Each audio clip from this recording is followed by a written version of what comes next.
Assalamualaikum warahmatullahi wabarakatuh. Hai Sobat ATR BPN, semoga sehat selalu dan tetap semangat dimanapun Sobat berada. Nah, sudah kenal belum sama kami nih? Ada istilah tak kenal maka tak sayang.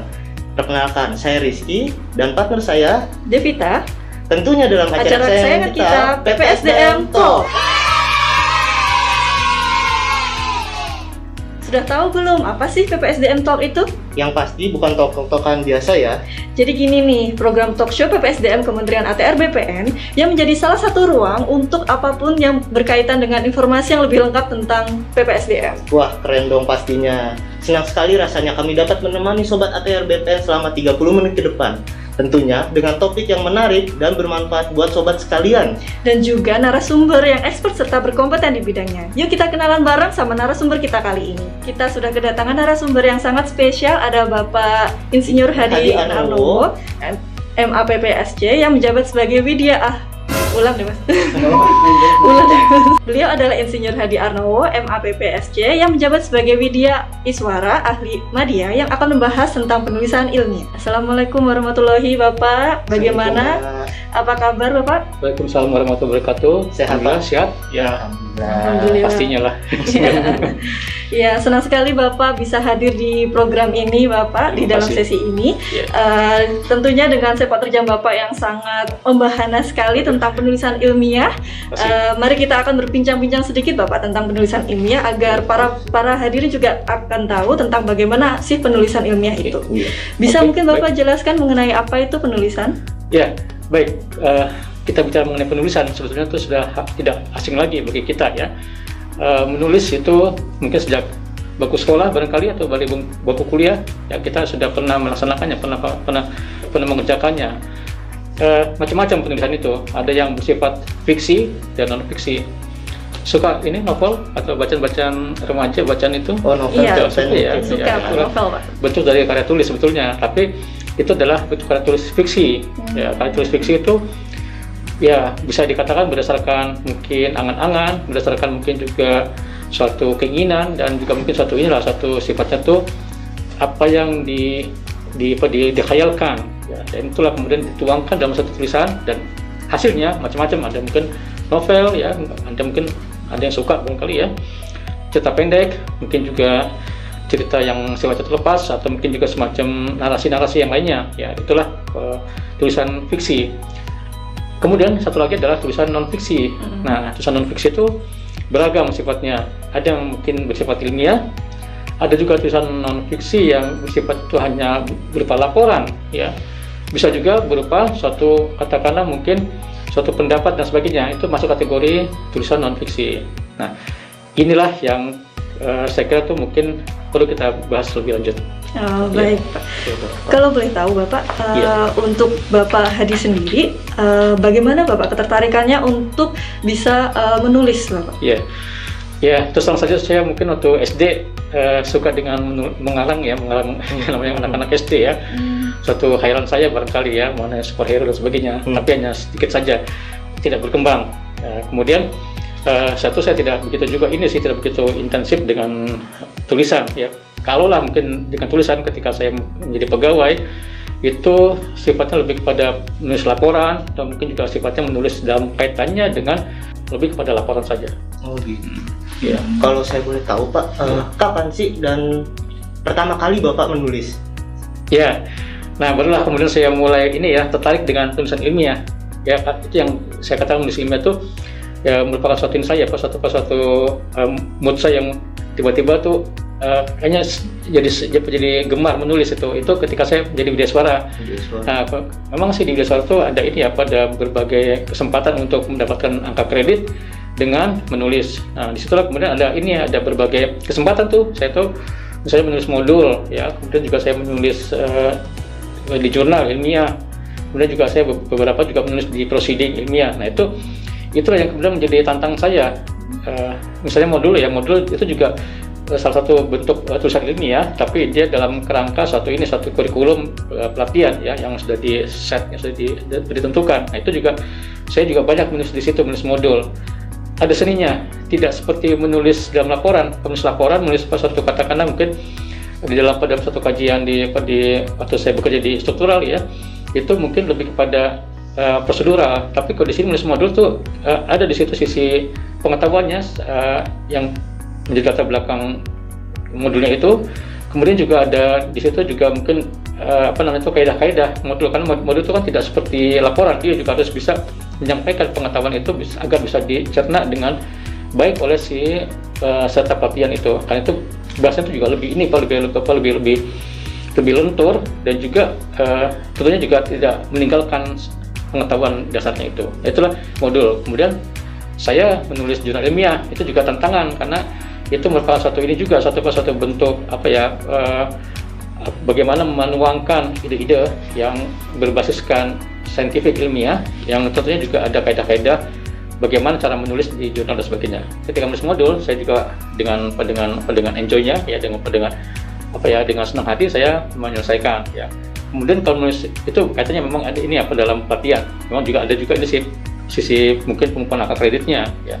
Sedangkan untuk menulis ilmiah juga jurnal itu tadi juga saya hanya untuk mengumpulkan angka kredit tadinya tuh ya, hanya ya mungkin saya coba-coba gitu ya lebih banyak, tapi ternyata mungkin sini kok makin enak gitu ya. Saya juga tertantang ya, misalnya di beberapa jurnal saya coba kirim naskah, kemudian juga saya juga pernah juga ditolak, nggak jadi masalah bagi saya sih kalau misalnya ditolak pun itu satu introspeksi, apa yang menjadi kekurangan saya itu saya perbaiki dan sebagainya, meningkat, dan saya kemudian saya coba kirim, kemudian diterima, dan dari situlah sebenarnya saya makin lama sini kok jadi satu sekali menjadi satu kegemaran tersendiri gitu, sehingga saya paling tidak setahun itu ya 2-3 naskah jurnal tuh saya mudah diterima gitu. Keren sekali ya Pak, 3 tahun Bapak bisa sangat produktif sekali. Begini Pak, selama Bapak menulis, ada nggak Pak satu karya Bapak yang benar-benar wah ini tulisan terbaik saya nih, begitu? Ya, itu sebetulnya sih kalau dibilang yang terbaik saya juga tidak bisa menentukan ya. Yang jelas setiap naskah saya diterima itu bagi saya itu adalah karya terbaik gitu. Saya menghargai bagaimana penilaian dari reviewer, penilaian dari Mitra Bestarinya ya, yang mengoreksi saya. Saya tidak mengatakan pilihan yang terbaik itu yang mana, tapi yang jelas bagi saya itu semuanya adalah baik. Tapi yang paling berkesan ya mungkin ada 1-2 sih ya, ketika mengirimkan naskah ke jurnal ya, contohnya ke jurnal di Litbang dulu namanya, sekarang PPSK. Itu kemudian saya memang sih mendapatkan kritikan ya, mendapatkan masukan-masukan. Saya tuh tertantang, kemudian saya coba lagi 3 kali, saya bahkan harus mengalami pemeriksaan, tapi saya jalani dengan senang hati dan diterima. Itu satu kepuasan tersendiri. Itu yang kalau tahun kemarin tuh yang saya merasa jerih payah itu saya kali itu saya rasakan satu kenikmatan gitu. Mungkin itu saja passionnya Bapak ya, dari segi effortnya, mungkin dari sisi effortnya yang mungkin saya berikan itu kepuasan tertinggi sebagai karya terbaik gitu. Kalau masalah konten tuh relatif sih Mas, itu tergantung dari sudut pandang mana materi yang saya ajukan, yang saya sampaikan itu. Oke. Oh, jadi gitu Pak. Jadi saya pengen tahu nih Pak, bagaimana sih Pak prosesnya untuk bisa tercetuskan ide untuk menulis lalu mengirimkan kontennya, itu bagaimana sih Pak prosesnya? Ya, memang sih kalau untuk proses kreatifnya itu tidak serta-merta muncul gitu saja ya, tapi jelas saya juga berdasarkan mungkin pengamatan dari masalah-masalah yang ada di BPN terutama ya, kemudian juga mungkin ada dari mass media yang mengenai masalah-masalah pertanahan, terus juga peraturan-peraturan yang ada itu ngeblend aja gitu ya, pas kemudian kenapa nggak ini, kenapa nggak itu, ada beberapa tema tuh ya, saya brainstorming gitu. Nah disitulah kemudian saya menyaring, kemudian barulah saya mendapatkan ide utama. Kan tidak saya satu naskah artikel itu saya tampilkan 3 ide gitu, dan dari 3 ide kemudian saya peras lagi, mendapatkan satu ide yang utama yang saya yakini adalah menjadi tulisan, saya kembangkan. Jadi prosesnya ya lumayan lah. Panjang ya Pak. Begini Pak, selama Bapak menulis, pastikan itu memiliki awal. Nah, untuk kita dan teman-teman khususnya di lingkungan ATR BPN ini, jika ingin memulai menulis, kira-kira dasarnya apa dulu nih Pak? Kalau mau memulai, Mas ya. mungkin kalau bagi saya sih ya, pertama tuh adalah kita menyiapkan mental dulu, menyiapkan semangat kita gitu ya. Pokoknya saya harus bisa menulis, itu dulu dibangkitkan, kita munculkan itu. Tercetus ide itu, tercetus keinginan itu, baru kemudian kita mencoba memberus masalah ya, mencari masalah yang kita kuasai gitu. Jadi sebaiknya kita jangan ini dulu, jangan sok tahu gitu, tapi kita yang kuasai itu. Dari situlah kemudian kita baru mencari masalah-masalah. Nah itu mencari masalahnya itu saya kira tuh ini saja dengan saja kita mungkin dengan menggunakan rumus itu yang 4W 1H ya, WNY tahu itu ya, itu bisa jadikan itu juga pemantiknya gitu. Dari situlah kemudian kita bisa kembangkan satu saja satu ide ya, itu jangan dimatikan apapun ya. Kalau misalnya kita punya banyak ide juga biarkan saja. Dari situlah kita coba berproses seperti yang tadi saya sampaikan. Itu akhirnya jalan sendiri. Kita kalau memang mempunyai keinginan untuk menulis, itu pasti akan berjalan mengalir sampai pada suatu titik kita coba angkat masalah ini, kembangkan. Nah itu udah jalan seperti itu. Kalau bagi saya sih, jadi bagi sobat muda ya atau BPN, saya kira itu bukan hal yang sulit ya. Kita mencoba, kita niatkan, saya kira itu sudah awal yang baik, kemudian pasti akan berkembang. Betul. Jadi yang pertama kita siapkan mental dulu, Pak. Yang kedua kita brainstorming, kita mulai dari mencari masalah dengan 5W1H yang sederhana, lalu kita jangan memilih-milih dulu masalahnya apa. Ya, kita tulis aja semuanya, baru akhirnya kita baru ketahuan nih ini yang mau masalah apa yang mau diangkat, lalu kita kembangkan gitu ya, Pak ya. Mungkin bisa permasalahan yang ada di lingkungan kita dulu saja mungkin Pak ya, untuk mengawali. Jika kita saya mau menulis nih, saya mau mulai masalah-masalah yang ada di sekitar kita mungkin bisa Pak ya, bisa diangkat ya. Betul, dan memang di BPN itu kita juga bersyukur karena ya semakin banyak masalah di BPN itu semakin potensi untuk dikembangkan menjadi tulisan. Jadi apa saja yang kita temukan di dalam BPN ini itu saya kira itu bantu penulisan ya. Terlepas dari masalah kebijakan, tapi saya kira itu untuk suatu penulisan ilmiah itu sangat potensial sekali. Jadi kita bersyukurlah kita mempunyai banyak sekali ya itu tema-tema yang bisa kita angkat gitu. Ya, jadi dengan banyaknya masalah kita jadi punya semakin banyak ide jadinya ya Pak. Pak, karena membahas tentang kiat-kiat untuk menulis, saya juga mau tanya nih Pak, dan ini juga tentunya pasti penasaran juga para peserta juga, gimana sih Pak caranya kita bisa mempertahankan semangat kita dalam menulis Pak? Karena kan ketika kita sudah punya dapat ide nih, terus kita tiba-tiba kita ngeblank, lalu kita buntu, biasanya kan sering terjadi seperti itu ya Pak ya. Itu bagaimana ya Pak kita melatih diri kita tuh tetap untuk bertahan untuk semangatnya dan tetap semangatlah untuk menyelesaikan tulisan itu Pak. Baik. Ya di samping juga ini juga sih Mbak, ada tantangan juga masalah pekerjaan ya, terutama buat teman-teman yang sibuk dengan pekerjaan yang sifatnya itu teknis ya, itu juga satu hambatan juga gitu. Kadang-kala kita juga harus tersita waktu gitu. Saya alami juga seperti itu. Tentang kesibukan misalnya mengajar, kemudian juga saya banyaklah tugas-tugas sebagai pengajar ya, mengerti soal dan sebagainya. Tapi saya tetap punya komitmen, saya harus punya suatu hasil paling tidak misalnya 2 hari lagi atau 4 hari lagi itu paling tidak saya akan memulai menulis. Nah itu di situ bisa memelihara semangat saya. Jadi tetapkan tujuan dulu ya Pak ya, betul. Lalu tetapkan jadwal juga kira-kira. Jadwal juga sama-sama fleksibel sih Mbak. Fleksibel ya Pak. Iya. Untuk lingkungan ATR BPN sendiri Pak, khususnya para pegawai, seberapa penting sih Pak penulisan itu? Iya.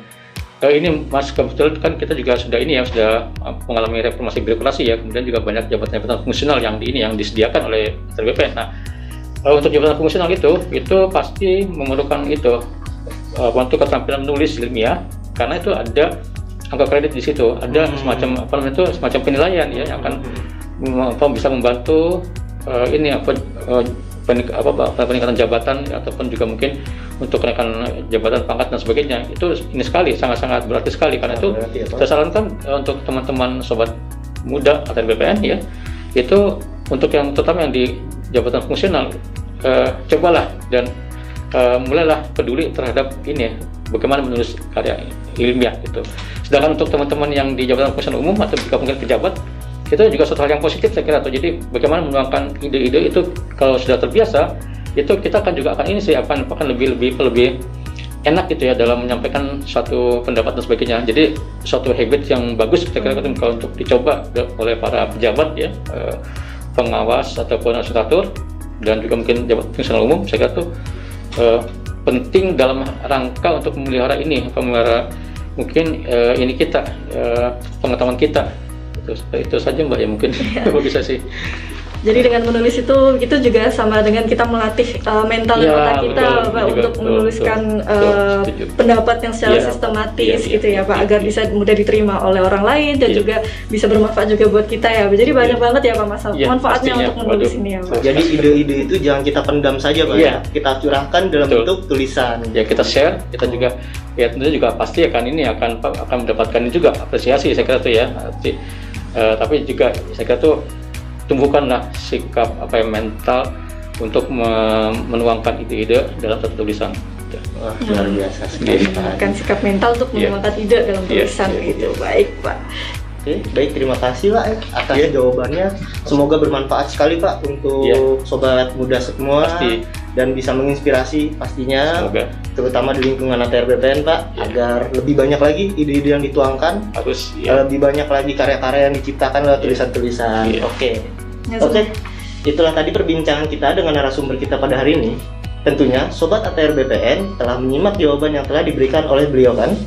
Semoga apa yang disampaikan oleh beliau dapat menjawab pertanyaan kita semua selama ini dan bermanfaat untuk kita semua. Dan pastinya semoga para viewers sekalian agar bisa mencoba untuk menulis mulai dari sekarang. Terima kasih kepada Bapak Hadi Arnowo sebagai narasumber kita pada hari ini ya, yang telah berkenan hadir dan meluangkan waktu untuk datang di PPSDM Talk. Buat Sobat ATR BPN yang ingin memberikan pertanyaan atau saran atau tanya bahasan topik yang tentang tadi atau request tema, bisa kalian tulis di kolom komentar YouTube ataupun DM Instagram kami. Sudah tahu kan sosial media kita? Yang belum, jangan lupa follow, like, and subscribe sosial media PPSDM Kementerian ATR BPN di bawah ini ya. Akhir kata, saya Rizky dan saya Devita beserta kru yang bertugas pamit undur diri. Mohon maaf jika ada salah-salah kata. Ketemu lagi pada PPSDM Talk sesi selanjutnya. Wassalamualaikum warahmatullahi wabarakatuh. Dadah.